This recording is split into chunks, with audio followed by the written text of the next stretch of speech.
Hello students, myself R K Malik. आज से मैं आपको मेंस लेवल में डिफरेंशिएशन टॉपिक पढ़ाना शुरू कर रहा हूँ।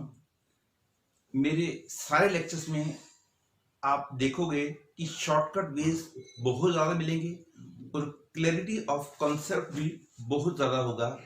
यही आपको सारे लेक्चर्स में दिखाई देगा। पहले लेक्चर्स के अंदर जो है मैं डायरेक्टली क्वेश्चंस से शुरू कर रहा हूं, ये सपोज करते हुए कि आपको बोर्ड लेवल का डिफरेंशिएशन टॉपिक आता है। लेकिन यदि आपको कंप्लीट वीडियो देखनी हो या कोई और आपका डाउट हो तो आप इस नंबर पे रिंग करके पता कर सकते हैं या नीचे दिए हुए लिंक पे आप जाके पूरी डिटेल आप पा सकते हैं। मैं पहला क्वेश्चन कर रहा हूं, y is equal to x to the power 1 to the power 2 to the power 3 ये दिया हुआ है और dy बाई dx की वैल्यू निकालनी है। ये एग्जाम में आया हुआ क्वेश्चन है, लेकिन ज्यादातर सारे बच्चे इसको देख के घबरा गए थे कि वो बहुत डिफिकल्ट क्वेश्चन है। कई लोग इसमें सजेस्ट करते हैं क्योंकि बहुत बड़ी पावर है, लॉग लेके डेरिवेटिव करते हैं। कई लोग लॉग सजेस्ट करते हैं या कई लोग इसको कर ही नहीं पाते। तो एक्चुअली ये क्वेश्चन बिल्कुल आसान है। ध्यान देने वाली बात यह है कि 1 की पावर तो कुछ भी करोगे 1 आएगा, तो x हो गया और डेरिवेटिव हो गया 1। In this way this question is very easy, जो कि आपको देखने में बहुत लेंथी लग रहा था। y is equal to sine inverse x square plus 2 upon x square plus 1 plus second inverse x square plus 1 upon x square plus 2 है। हमने डी बाई dx निकालना है। Choices are 0, pi by 2, minus pi by 2 and none of these. यह है x square plus 2 upon x square plus 1 and similarly the other part. इसमें d by dx निकालना है। मैं बोलूंगा कि आप इसको अपने आप ट्राई कीजिए, नहीं निकलता है वीडियो को पॉज कर लीजिए, उसके बाद अदरवाइज मैं करता हूं। इसमें लगभग सारे बच्चे इसको ऐसे करने की कोशिश करते हैं कि वो बोलते हैं कि ये तो बिल्कुल आसान क्वेश्चन है कि y इज इक्वल टू आ गया ये साइन इनवर्स एक्स के प्लस 2 अपॉन एक्स के प्लस 1 प्लस कॉस इनवर्स, क्योंकि हम जानते हैं कि sign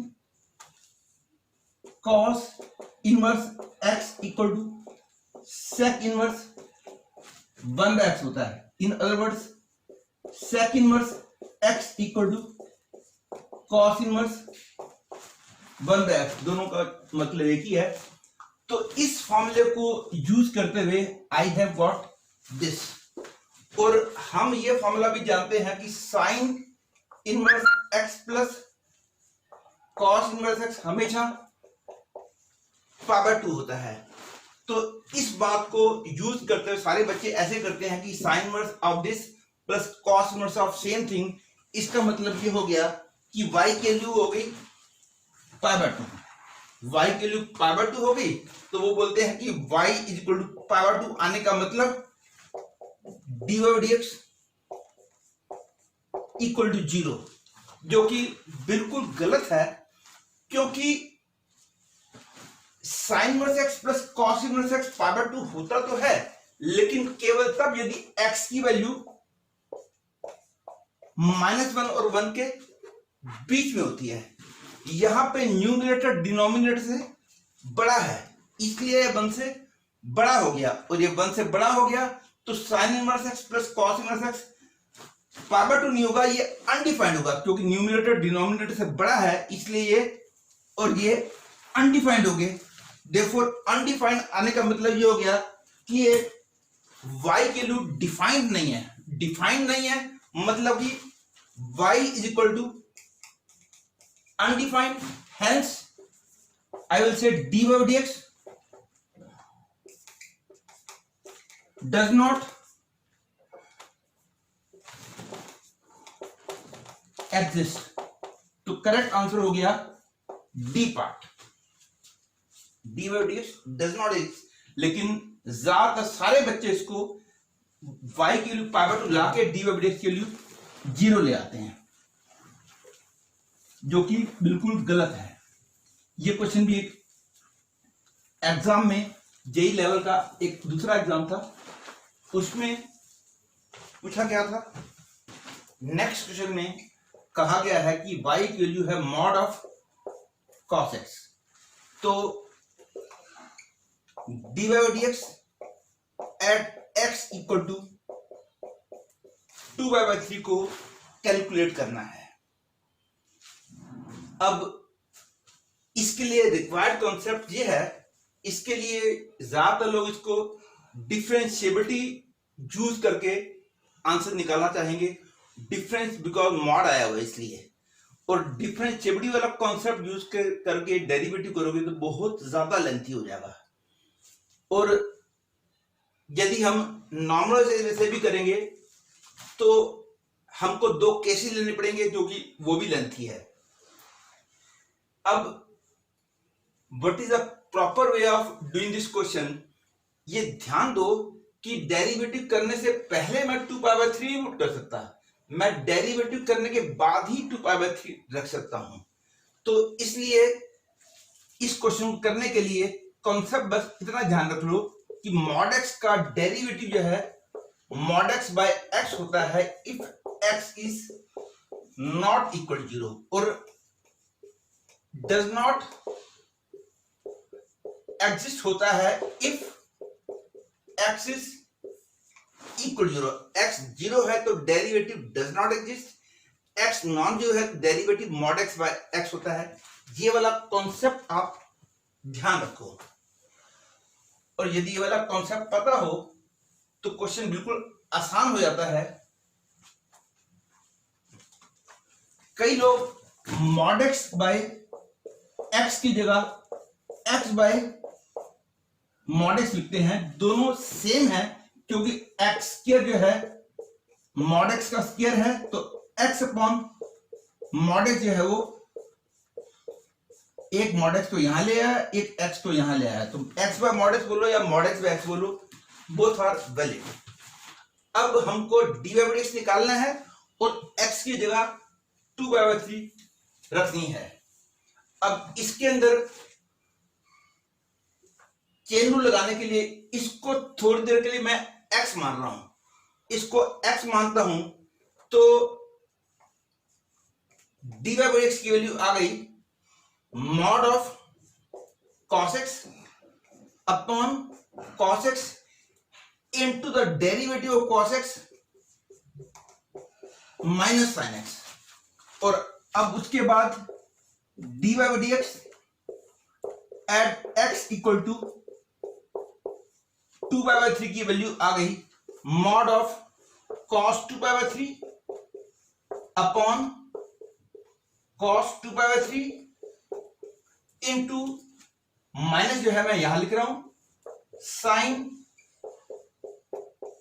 2π/3, that is minus cos 2π/3 की वैल्यू आपको पता होगी -√2 होती है, तो mod of -√2 upon -√2 into sine 2π/3 की वैल्यू होती है √3/2। आपने ट्रिग्नोमेट्री में पढ़ लिया होगा। तो माइनस से माइनस कैंसिल हो गया, ये 1/2 बन गया, कैंसिल हो गया, तो आंसर आया √3/2। जबकि इसको डिफरेंशिएबिलिटी वाले कॉन्सेप्ट से करते तो बहुत लेंथी पड़ जाता। इस क्वेश्चन में कहा गया है कि y की value x plus e to the power x है, d square x by dy square at x equal to 1 निकालना है। इस क्वेश्चन को करने के लिए जैसे कि आपको पता है कि dx बाय dy की value 1 upon dy by dx होती है, ये ठीक है फॉर्मूला, लेकिन ऐसा कोई फॉर्मूला नहीं है कि d square x by dy square equal to 1 upon d square y by ऐसा कोई फॉर्मूला नहीं होता, दिस इज रॉन्ग। तो इसको नॉर्मल वे से करेंगे तो लेंथी बहुत हो जाएगा ये। तो इसको करने का प्रॉपर वे क्या हो जाएगा, इसको करने के प्रॉपर वे के लिए आपको एक फॉर्मूला याद रखना होगा, वो ये है कि d square x by d y square की value minus of d square y by d x square upon d y by d x whole cube होता है। इस फॉर्मूले को दिमाग में रखते हो तो यह क्वेश्चन करना बिल्कुल भी मुश्किल नहीं है। अब इसके लिए हम पहले d y by d x निकालते हैं। D y by d x की वैल्यू हो जाएगी 1 plus e to the power x. ये आ गई d y by d x की वैल्यू।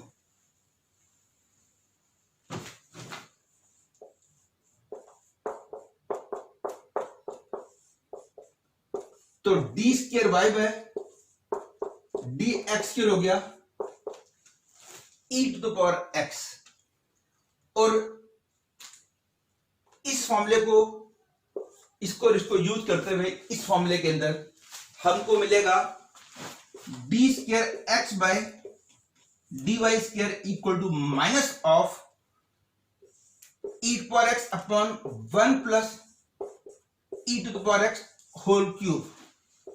तो d square x by d y square at x equal to 1 becomes minus e upon 1 plus e whole cube. In this way second choice becomes a correct answer.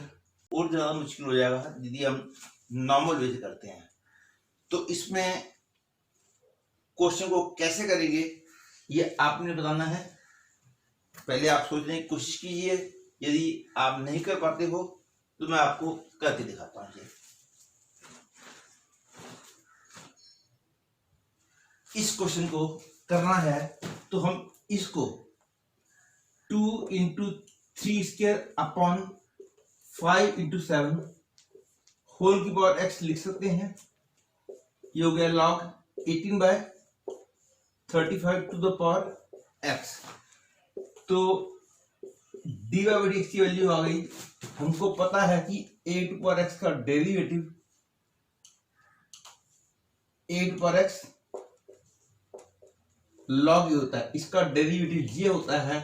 इस फॉर्मूले को ध्यान रखते हुए इसका derivative हो गया 18 by 35 to the power x into log of 18 by 35। ये एक बार डेरिवेटिव किया है, इसको दोबारा से डिफरेंशिएट करेंगे। ये तो कांस्टेंट है, ये वाला पार्ट तो कांस्टेंट है। तो क्या लिख रहा हूं मैं, d square by d x square हो गया 18 बाय 35 की power 2 into log of 18 by square आ गया।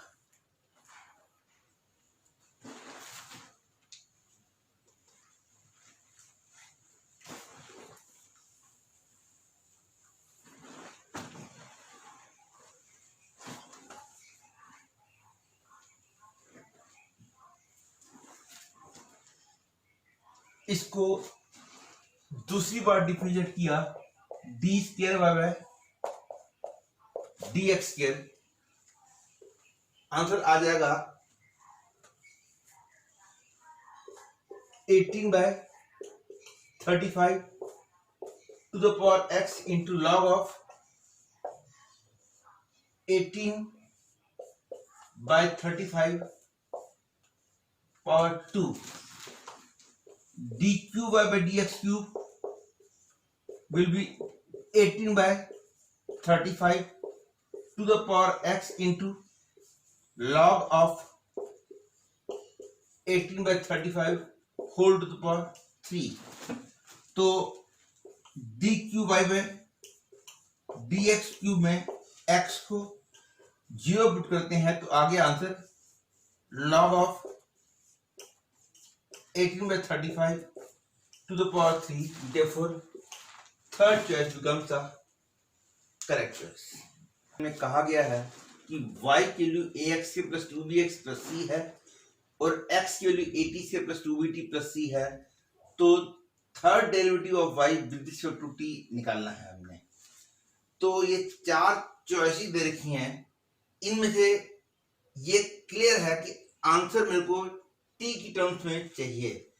आंसर को t की टर्म्स में लाने के लिए हम x को एलिमिनेट कर देते हैं, मतलब कि x की ये वाली वैल्यू यहां पुट करते हैं, तो x की ये वाली वैल्यू यहां रखेंगे तो I will get y equal to a into a t के प्लस 2bt प्लस c का whole square plus 2b into a t square plus 2bt plus c हो गया। ये है, हमको y की वैल्यू मिल गई है इन टर्म्स ऑफ t। अब हम 3 बार डिफरेंशिएट करें हो तो जाएगा, लेकिन बहुत लेंथी होगा, क्योंकि एक बार डेरिवेटिव करें फिर दूसरी बार फिर तीसरी बार। ध्यान देने वाली बात यह है कि ये एक 4th डिग्री पॉलिनोमियल आएगा इन t, क्योंकि ओपन करेंगे तो इसमें t की मैक्सिमम पावर 4 होगी, क्योंकि इसके अंदर 4th डिग्री इक्वेशन है ये t के अंदर। तो इसलिए फर्स्ट डेरिवेटिव हम जानते हैं कि एक बार डेरिवेटिव करते हैं तो 1 डिग्री कम हो जाती है। dt करेंगे तो यहां पे जो इक्वेशन आ जाएगी वो 3rd डिग्री की हो जाएगी, क्योंकि t टू पावर 4 का डेरिवेटिव 4t क्यूब होता है, मतलब कि एक बार डिफरेंशिएट करने से 1 डिग्री कम होती है। एक बार डिफरेंशिएट करेंगे तो t की मैक्सिमम पावर 3 हो जाएगी, दूसरी बार डिफरेंशिएट करेंगे तो t की मैक्सिमम पावर 2 हो जाएगी, तीसरी बार डिफरेंशिएट करेंगे तो t की मैक्सिमम पावर 1 हो जाएगी। मतलब कि 3 बार डिफरेंशिएट करने के बाद जो है हमको जो पॉलिनोमियल मिलने वाला है वो 1 डिग्री का मिलने वाला है। तो ये चॉइस तो करेक्ट हो नहीं सकती, क्योंकि ये 2nd डिग्री है, ये एक्चुअली 3rd डिग्री की है, ये हो नहीं सकता। ओपन करो, ये भी 2nd डिग्री है, ये भी गलत हो गया। Correct choice none of this है। इस क्वेश्चन में कहा गया है कि x के plus 3xy and so on equal to 0 है, dy dx एट 0 0 कैलकुलेट करना है। इसको डिफरेंशिएट करने के लिए हमको यहाँ पे 2x आएगा और इसके अंदर डेरिवेटिव करने के लिए प्रोडक्ट रूल लगाना पड़ेगा। ये है एक्चुअली इम्प्लिसिट फंक्शन।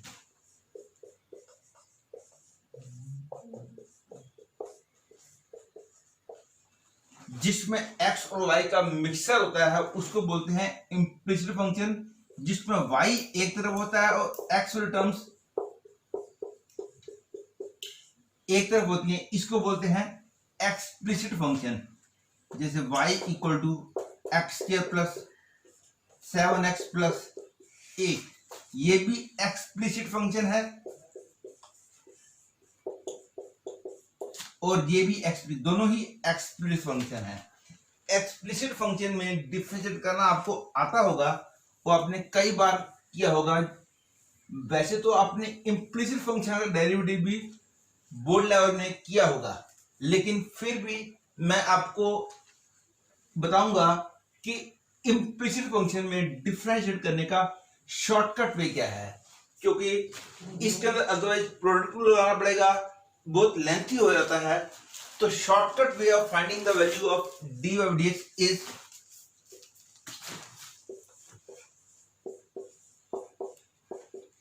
माइनस,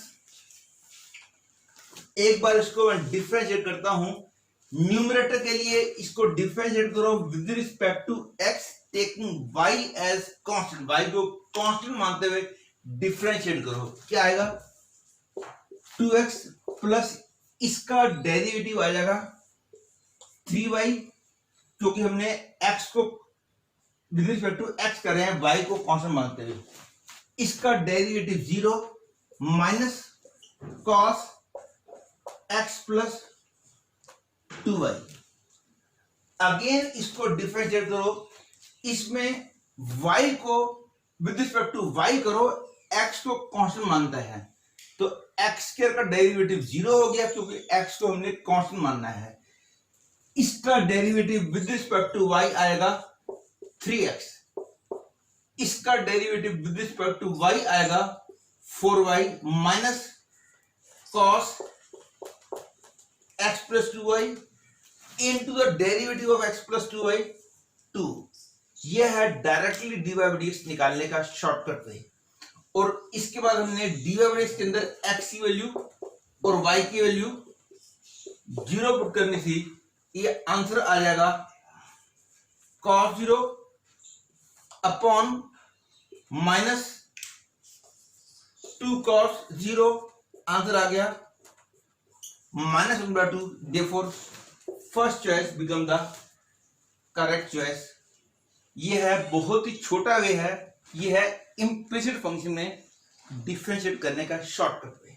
इस क्वेश्चन में कहा गया है 3 sin x plus y and so on equal to 10 है, तो dy by dx को कैलकुलेट करो। इसके अंदर नॉर्मल वैसे बच्चे डिफरेंशिएट करना शुरू कर देंगे, लेकिन इसमें एक खास बात है जो ध्यान देने वाली बात है। नॉर्मल वैसे आप डेरिवेटिव डायरेक्ट करोगे तो आंसर जो है करेक्ट नहीं आएगा, क्योंकि नॉर्मल वैसे करोगे तो आएगा 3 cos x प्लस वाई और x प्लस वाई का derivative 1 plus dy by dx आएगा। या तो ऐसे करो, माइनस प्लस में आ गया, आगे करोगे, या तो ऐसे करो, या डायरेक्ट डेरिवेटिव करना हो dy by dx equal to minus जो अभी मैंने बताया था ये आएगा। इसको डिफरेंशिएट करो with respect to x, numerator के लिए with respect to x differentiate करो y को कांस्टेंट मानते हुए। क्या आएगा 3 cos x plus y into the derivative of x plus y, ये आएगा 1। हमने with respect to x differentiate कर रहे हैं, plus 4 into minus sine x के प्लस 2y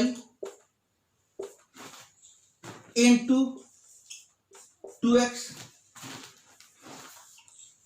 अपॉन में अगेन इसको डिफरेंशिएट करेंगे with respect to y taking x as constant. ऐसे बच्चे करेंगे, या फिर नॉर्मल वे से डिफरेंशिएट करना आपको बोर्ड लेवल में सीखा होगा। एक्चुअली इस तरीके से करो या इस तरीके से और आंसर सेम आएगा, लेकिन ये सब कुछ गलत है। मेंस में या एडवांस में हमेशा ट्रिकी क्वेश्चन आते हैं। नॉर्मल वे से क्वेश्चन आसानी से निकल जाए, ऐसे क्वेश्चन बहुत कम होते हैं। एक्चुअली गलत है, क्योंकि एक्चुअली ध्यान देने वाली बात यह है कि इसकी वैल्यू 3 से ज्यादा हो ही नहीं सकती, इसकी वैल्यू 4 से ज्यादा हो ही नहीं सकती, क्योंकि cos थीटा की वैल्यू हमेशा 1 या 1 से कम होती है।